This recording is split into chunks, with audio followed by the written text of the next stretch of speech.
I'm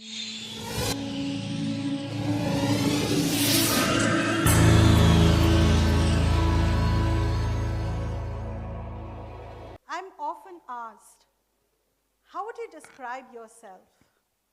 A lifelong learner? A free will traveler? Environmentalist? A conservationist? Or an ocean advocate? And often I pause to think, and then I always inevitably choose to be an ocean's advocate. And why I chose to be an ocean advocate lies from my childhood to the way my career has shaped, the way I have shaped. Let me take you back. Let me take you to decades ago when I was a child, holding my father's hand, standing at the railway station, waving goodbyes to the relatives, and then a train pulled in with turtles, marine turtles, flipped on their back, the flippers tied. Numbers of them, not tens and hundreds, but probably thousands or maybe more. And that shook me up. The first question that I asked, where are they heading to? Why are they taken to far-off places where they don't belong?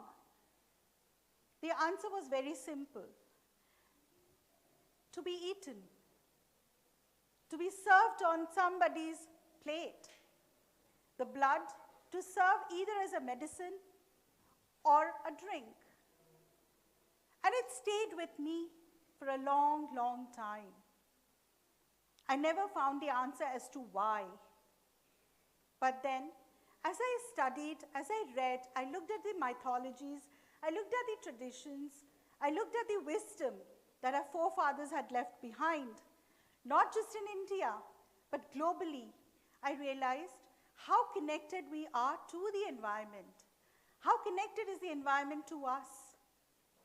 I realized that what we breathe, what we eat, what we drink is all around us. But are we doing enough to give it back? Are we doing enough to serve the purpose of humanity, to serve the purpose of the environment, to care, to create, to create, to care? And that is when I realized that the whole marine turtle that I was looking at and which left an impression on me as a young person, as a child, I realized that Samudra Manthan, when Lord Vishnu took the incarnation, he was incarnated, the avatara, as a kachapa, as a turtle, and he held Mount Mandara on his shell, and so many things evolved out of the Samudra Manthan. Amrit, the elixir of life, the horses, the elephant, and many jewels. Lord Lakshmi, Goddess Lakshmi. So when you look at it, the oceans actually holds a lot more than we can even imagine, we can even think. As I grew older, I studied political science. I looked at different aspects of what's happening. And then the challenge came when I had to choose my PhD topic. Walking down the corridors of the university, the whole curiosity is still deep within me.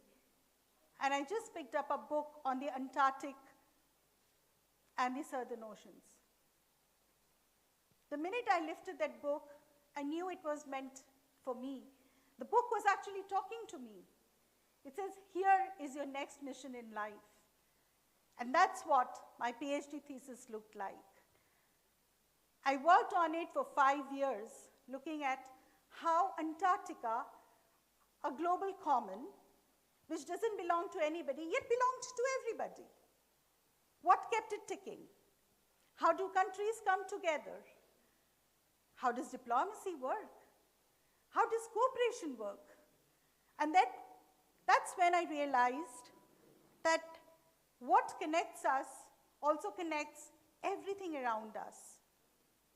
That is why it's called a common good. something that serves the purpose of us as humans, and then it becomes our responsibility to care, conserve, and protect in return. After my PhD thesis was submitted, accepted, I turned to look at building my career. And obviously, the choice was not a surprise. I started working on the Oceans and Coast program. Within a week, I was assigned the task to develop and design an entire conservation plan for the marine turtles. That's when I realized that the turtle that I saw as a child was actually a message, a signal as to what would come and follow thereafter in my life. It was a moment of pride. When I went down to the beaches and I saw the turtles, the green olive ridleys, and coming on to the seashore to nest.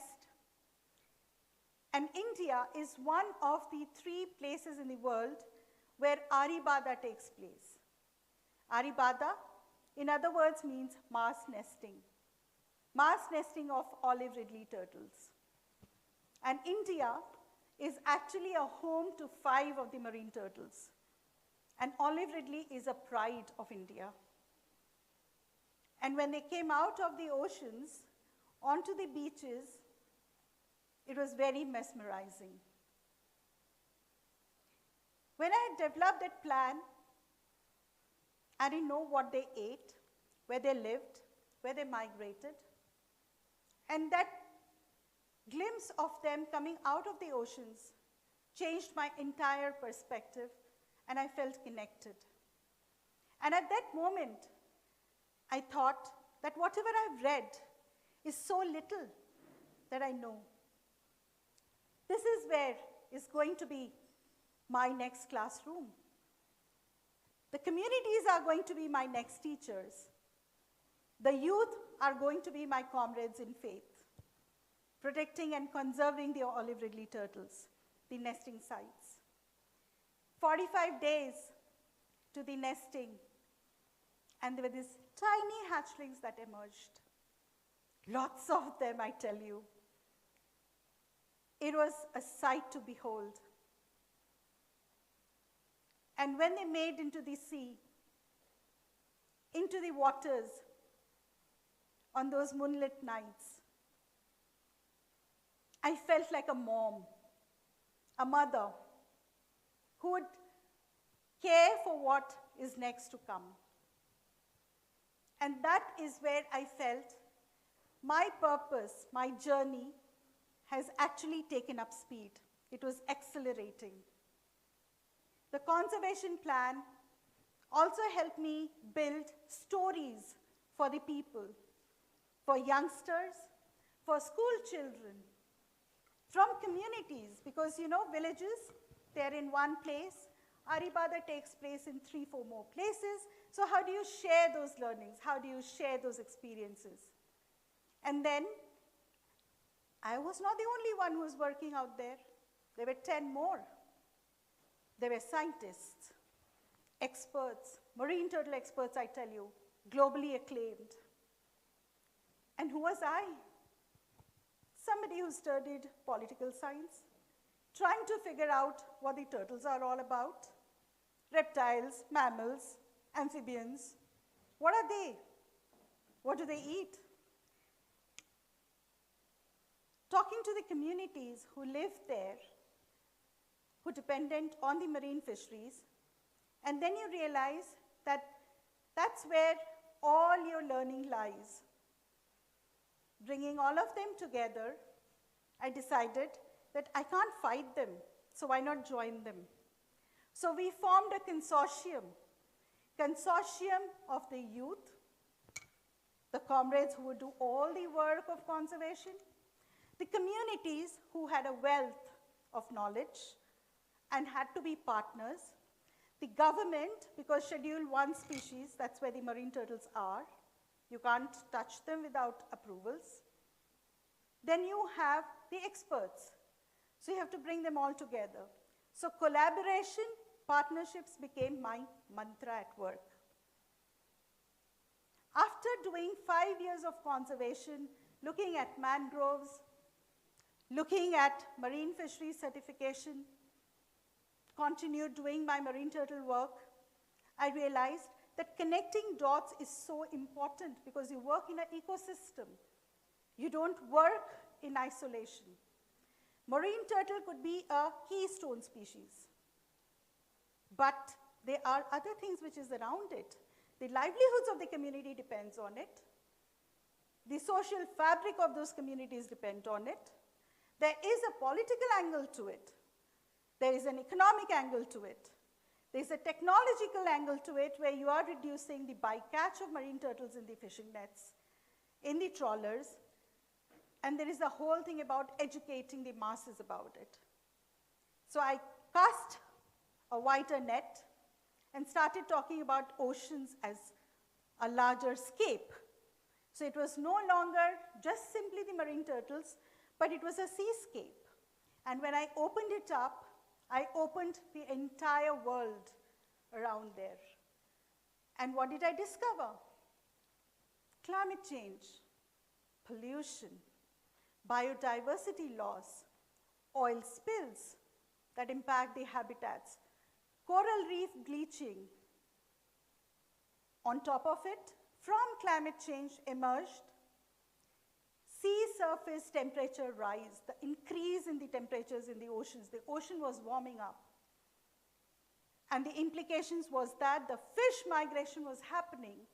They were going to depths, they were migrating to other places. And that was impacting the livelihoods of the local communities, the artisanal fishers who could only go about, say, 5 nautical miles into the sea, maximum 10 in their small boats. That was a problem. Pollution was a major problem. You would find litters all over. You would go to the beach, you would find marine litter, cans, earbuds, tires, toothpicks, cans, plastic bottles were the most profoundly found everywhere. They were scattered everywhere. So what happened is you layered beach cleaning operations as again a part of your conservation work. Part of creating awareness that when you walk on the beach, you don't find shells anymore. You find more of plastics, cans. So when you build that entire conversation together, you see that there's a very broad canvas that you look at. And that is what made me to go back and reflect. What I chose was the next step is to go back and work with the government because many of them did not know what, how, where, to work with the communities, with the private sector, with the schools, and with the youth in general. So crafting those policy interventions at the G20, at the UN, with international conventions at the backbone became a mission of my life. And today, when I look back and I look at myself, I think I'm not just an ocean advocate, but I live up to my name, and I would like to be a lifelong learner, an avid traveler, a passionate champion of the oceans. And I invite you all to join in this journey and be my comrades. The ocean is speaking. Are we listening?